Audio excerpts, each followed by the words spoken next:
오늘은 에스겔을 표징 삼으신 하나님, 에스겔을 표징 삼으신 하나님, 이런 제목으로 말씀을 상고합니다. 우리가 앞에서 이제 1장부터 3장 21절까지는 이제 첫 번째 에스겔에게 하나님께서 나타나셔서 환상으로 계시를 주셨다 그랬어요. 그래서 에스겔이 하나님의 보좌를 받습니다. 그리고 이제 내가 너를 파수꾼으로 세웠으니 포로된 자들, 그발 강가의 포로 수용소의 영혼들에게 내가 전하는 말을 꼭 전해서 그들을 잘 정화시켜라, 이렇게 말씀을 했고요.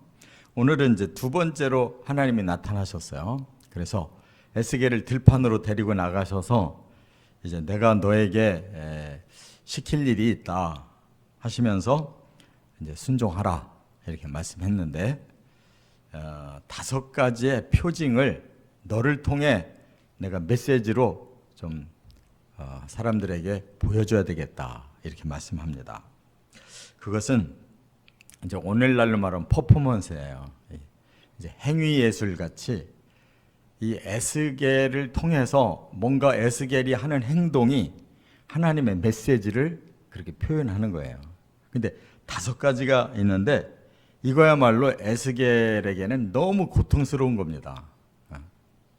뭐 좋은 일의 퍼포먼스가 아니고 앞으로 너희들의 죄에 대한 대가를 이렇게 지불을 시키겠다, 이런 벌을 내리겠다라는 것을 에스겔이 그거를 이제 감당하면서 그 표징이 사람들에게 이제 하나님의 그 뜻을 깨닫게 함으로써 이제 돌이키게 하고 이 먼 미래까지 우리에게 진리로 남게 하려고 이렇게 하나님은 하신 거예요.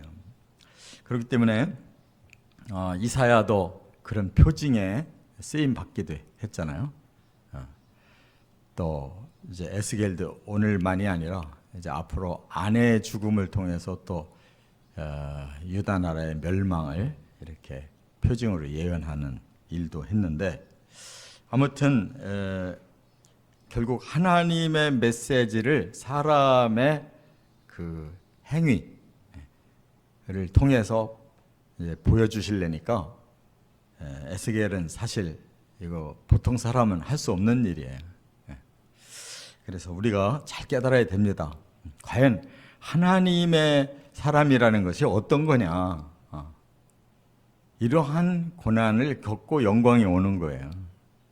하나님의 나라는 십자가를 져야 그 다음에 하늘에 영생이 있는 거예요. 그러니까 우리가 가짜 이 신앙생활 하면 안 됩니다.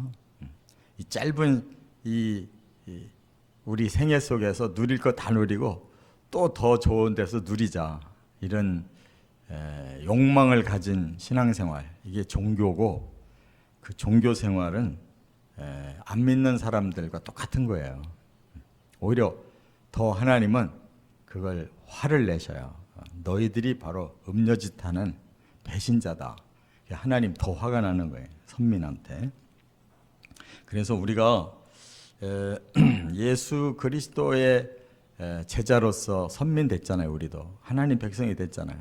그렇다면 이 남은 생애를 하나님의 그 뜻을 순종하는 이런 죄를 우리가 대속받은 그 은혜에 대한 보답이며, 또 우리도 우리의 죄를 해결해 가는 이러한 십자가와 고난이 우리에게 제대로 있어야 그 다음에 하나님의 영광과 영생에 참여한다는 거예요.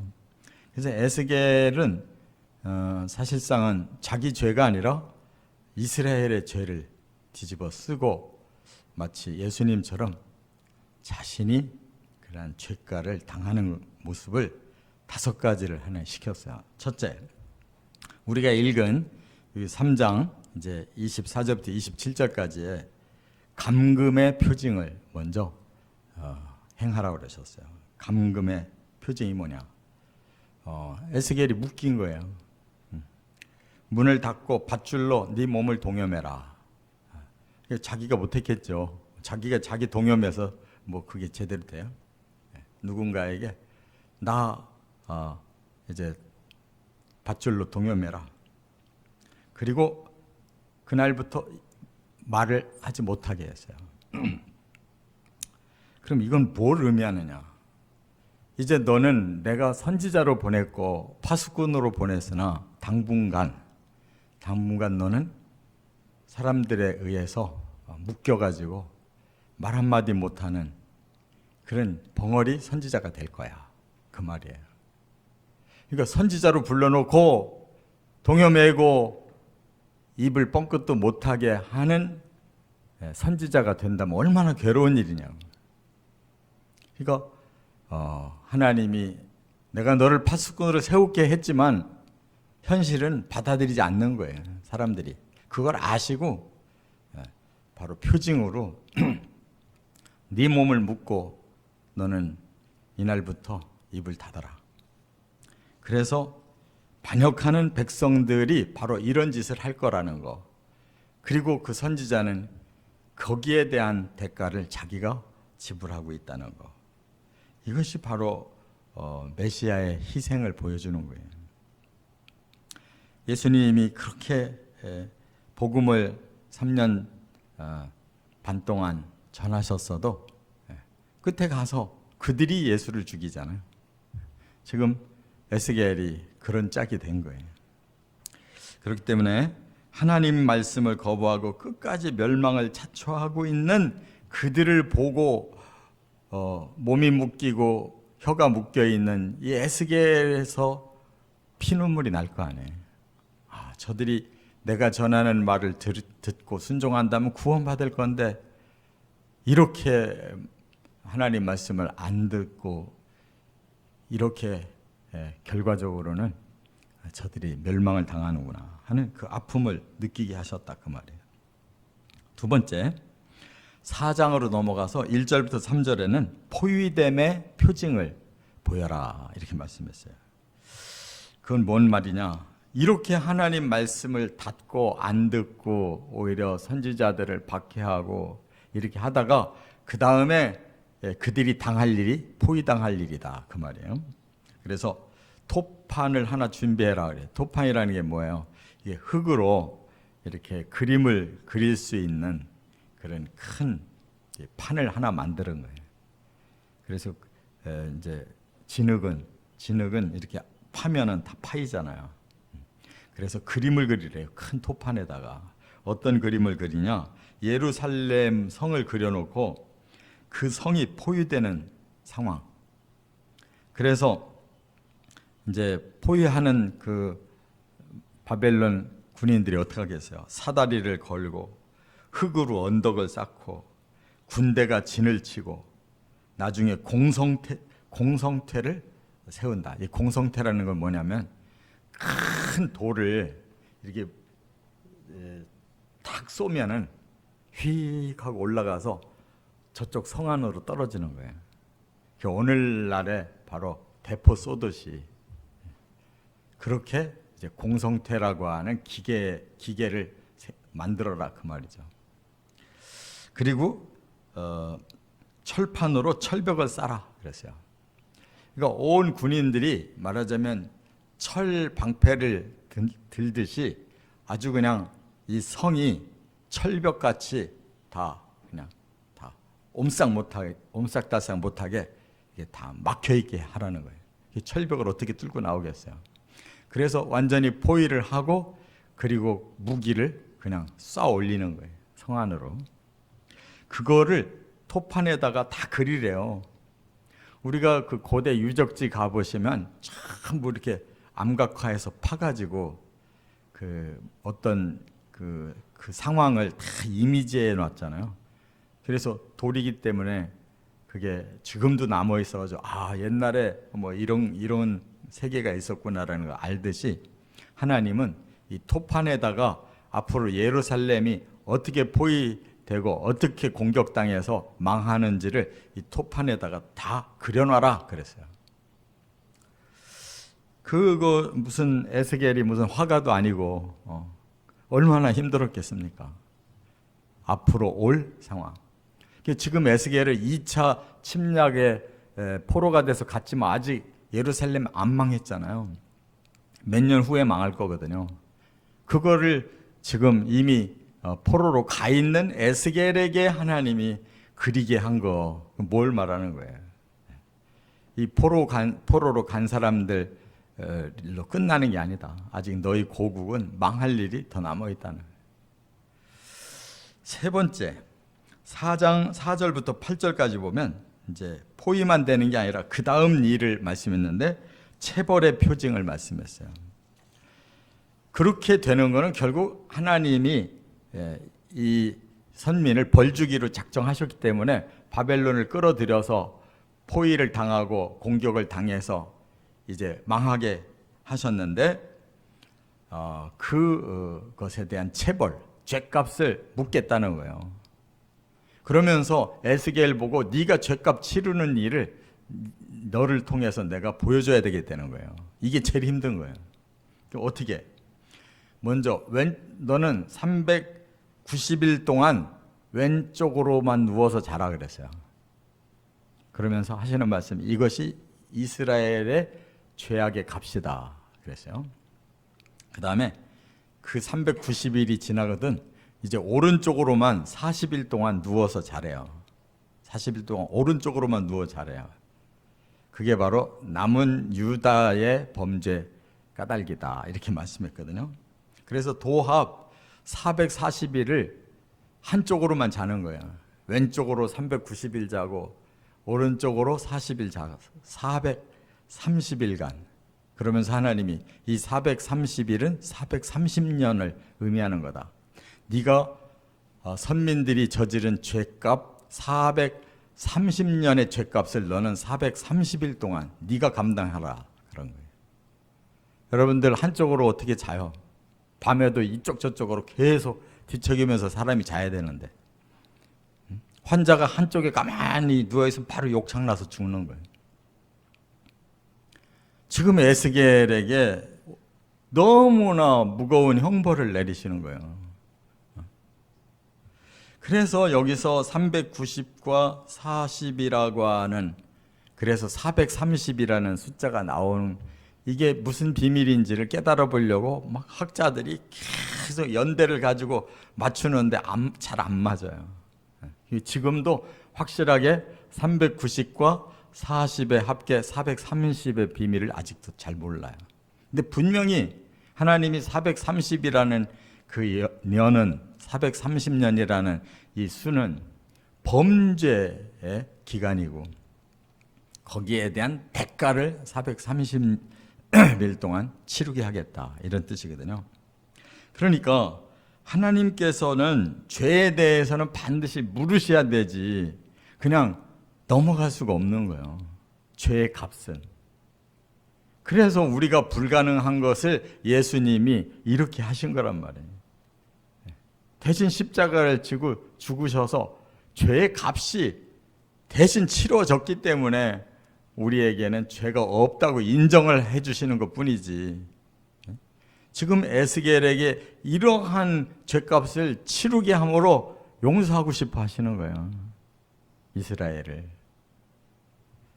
이렇게 예수 그리스도도 이렇게 인류의 죄값을 대신 치르는 이런 세상에서 가장 흉악한 이런 형태를 예수님께 지웠기 때문에 우리가 그 예수님의 그 죄값 치르신 십자가의 그 원리를 깨닫고 그 예수님의 그 희생을 우리가 믿고 우리 죄를 고백할 때 그 죄값이 다 우리에게 풀린다. 이게 복음이에요. 하나님은 어떻든 죄를 깨닫고 그 죄를 해결해야만 구원이 온다는 것을 가르쳐주는 퍼포먼스입니다. 네 번째, 4장 9절부터 17절까지 보면 굶주림의 표징을 이제 하게 했어요. 그래서 에스겔에게 너 앞으로 누워서 먹을 떡을 내가 가르쳐 주겠다 그랬어요. 6가지 곡식을 준비해 가지고 빻아놓으라고 그랬는데 밀, 보리, 콩, 팥, 조, 귀리 이렇게 6가지의 잡곡을 준비해서 그거를 하루에 23개씩만 먹으라 그랬는데 이거는 뭐냐면 반공기를 말해요. 반공기. 하루에 반공기만 먹으래요. 물은 6분의 1 흰씩만 마셔라. 이것도 그냥 물 죽이기만 하는 거예요. 그래서 하루에 반공기 먹고 목만 축이면서 그 430일을 지내려는 거예요. 이거 뭐 속된 말로 사람 환장할 일 아니에요? 이거 어떻게 감당하냐고. 그 다음에 그거를 이제 떡으로 만들어야 되잖아요. 그냥 센 거 못 먹으니까 그걸 빻아서 떡으로 만드는데 그 떡을 이제 구워야 된단 말이에요. 이스라엘 사람들은 말하자면 이렇게 넓적한 판때기에다가 구워요. 그래서 그걸 찢어서 이렇게 먹는데 이거는 잡곡이라 뭐 그렇게 제대로 되지도 않겠죠. 밀가루 같이 차지질 않으니까. 그런데 그것마저도 어디다가 구워서 먹으라고 그랬냐면 사람 똥, 인분으로 구워서 먹으래요. 이거는 뭘 말하는 거예요? 완전히 사람 취급을 못 받는 거예요. 사람 똥은 개밖에 안 먹는 거예요. 누가 사람 똥을 먹어요? 근데 그 사람 똥으로 불을 붙여서 그 위에다가 이 곡식을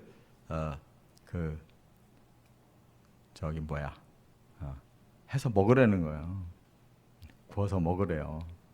그런데 그 규정이 여기 신명기 23장 12절부터 14절에 보면 이런 말씀을 했어요. 하나님은 사람의 인부는 부정하니 변속관을 멀리 성 밖에다가 만들으라고 그랬어요. 성 밖에다. 우리나라에서도 옛날 사람들은 그 똥숟간을 저 밖에다가 했지. 지금처럼 이렇게 집 안에다가 넣고 사는 법이 없었잖아요. 제일 부정하기 때문에.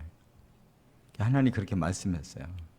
그래서 반드시 성 밖에다가 변소를 두고 볼일 보거든 반드시 흙으로 덮어라 그랬어요. 바로 부정하니까. 그런데 지금 에스겔한테는 그거 말린 거 갖다가 거기다가 구워서 밥 먹으라는 거예요. 그래서 에스겔이 하나님 다른 건 다 하겠는데 그거 못 하겠습니다. 왜? 부정한 것을 제가 먹으면 제가 부정 타서 죽지 않습니까? 그랬더니 하나님 그래 맞다. 저 쇠똥 가지고 그렇게 구워서 먹어라 그랬어요. 그러니까 철저히 지금 에스겔은 죗값으로 대신 죽는 거예요. 지금 죽어라 이렇게 하시는 거예요. 그 다음 이제 5번째가 뭐냐, 5장으로 넘어가니까 1절부터 4절에 삭도의 표징을 이제 행하라고 그러셨어요. 그게 뭐냐, 날카로운 칼로 머리털도 싹 밀고 수염도 싹 밀어라 그랬어요. 모든 털을 싹 밀으래요. 그래가지고 그 털을 가지고 뭐 하느냐, 3분의 1은 성읍 안에서 불사르라, 3분의 1은 성읍 사방에서 칼로 쳐라, 3분의 1은 바람에 흩어라 이렇게 말씀한 거예요. 그게 뭘 말하는 거냐, 이 에스겔이 깎은 수염 가지고 이 선민이 앞으로 어떻게 망할 건지를 퍼포먼스 하라는 거예요. 그래서 성 안에서 불사르라 이 말은 성이 불사를 거예요. 성 안에 있는 사람 다 불타 죽는 거예요. 3분의 1은 성읍 밖에서 칼로 쳐라 그랬어요. 성 밖으로 도망가 자들을 다 칼로 다 멸하는 거예요. 그 다음에 3분의 1은 바람에 흩어라. 살아남은 자들, 어떻게 해서라도 도망간 자들이 있다면 그들은 전 세계로 흩을 거다. 그런 뜻이에요. 그러니까 하나님께서 죄에 대해서는 결코 용서가 없다는 거예요. 불과 칼과 바람으로 다 처벌하지 그냥 넘어가는 갈 수는 없다. 이렇게 말씀하신 거예요.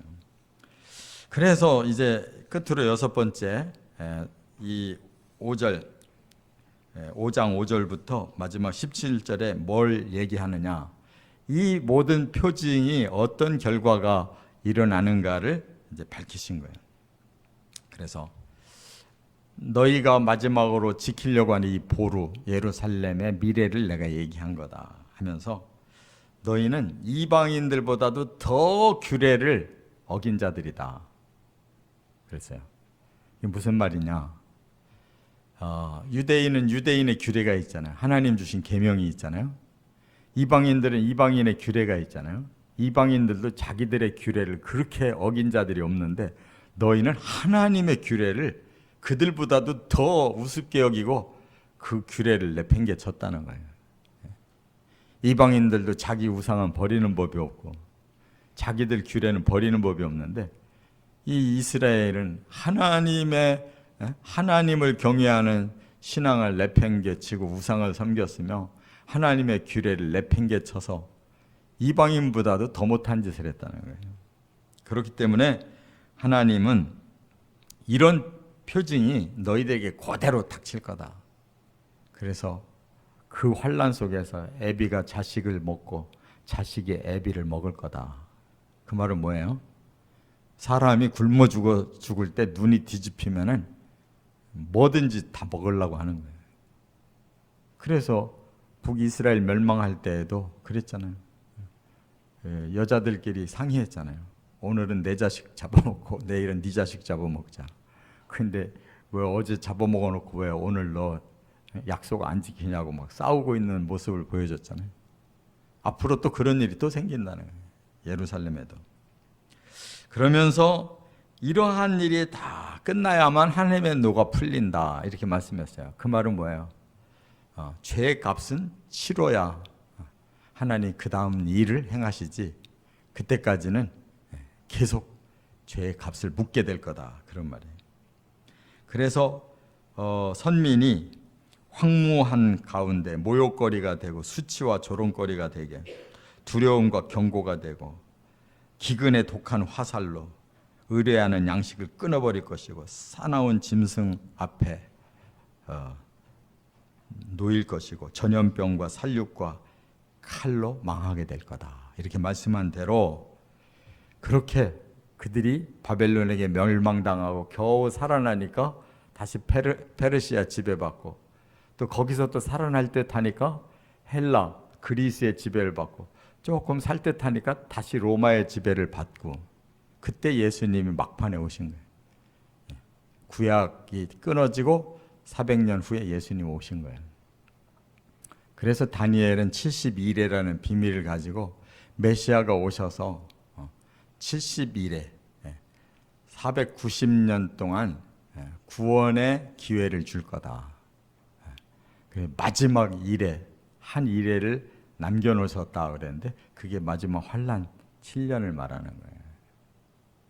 그게 6의 이스라엘은 마지막 7년의 속죄 기회만 지금 하나 남아있는 거예요. 깨달으시 바랍니다. 이렇게 어느 구약의 어느 성경을 읽어도 하나님의 예언이 똑같잖아요. 지금 계속 예레미야로도 그러더니 에스겔에게도 또 그러시잖아요. 다니엘서 읽어보면 다니엘에게도 또 더 구체적으로 말씀했거든. 그러니까 성경은 하나님이 저자시기 때문에 우리 인류의 역사를 우리는 다 모르지만 하나님은 창조부터 새로운 완성까지를 다 만들어 놓으신 분이 그걸 모르겠냐고요. 그러니까 항상 메시지가 일률적으로 흐르고 있단 말이에요. 우리가 연구를 하는 건 뭘 연구하냐면 하나님의 생각을 연구해야 되는 거예요. 하나님이 어떻게 하시려는지 그 뜻을 연구하는 거란 말이에요. 그게 성경인 거예요. 그냥 내가 오늘 외로우니까 좀 위로의 말씀이나 하나 들어보자. 축복의 말씀이나 하나 들어보자. 그게 성경이 아니에요. 그러니까 그런 구절을 찾기가 힘든데 굳이 그런 구절 찾아가지고 부흥회하고 헌금 걷고 복 받을 거라고 축복만 내린다고 축복이 오는 게 아니란 말이에요. 잘 믿으라는 거예요. 그러니까 하나님의 메시지를 제대로 알고 잘 믿으라는 거예요. 이 짧은 100년 미만을 사는 인생들이 영혼을 살려고 하면 그게 보통 일이냐고. 그런 비밀을 알려주셨을 때 이 비밀에 매달리려면 적당히 살아서 되겠냐고. 성경을 읽을수록 우리는 하나님 앞에 정확히 해야 된다는 걸 알아요. 그래서 시원찮게 하려거든 아예 그만두는 게 낫단 말이에요. 세상 것이라도 누리고 가야지. 종교생활 끝까지 했는데 결국 지옥 가면 뭐해. 믿으려면 제대로 믿고 안 믿으려면 세상 것이라도 누려보고 가라. 이거예요. 성경은. 저나 여러분이나 그렇게 받아들이고 싶지 않지만 받아들이든지 안 받아들이든지 에스겔에게 이렇게 선포하라고 하니까 에스겔도 자기 몸으로 퍼포먼스로 선포하고 있는 거야. 하나님의 메시지를. 그는 다 행했어요. 우리에게 그걸 원하신단 말이에요. 참 믿음은 행동으로 나타나는 것입니다. 주가 원하시는 대로 우리의 발걸음이 가야 되는 거예요. 그게 진정한 믿음이고 그것이 참 믿음으로 하나님 앞에 구원받는 조건이에요. 그렇게 되시기를 주의 이름으로 축원합니다.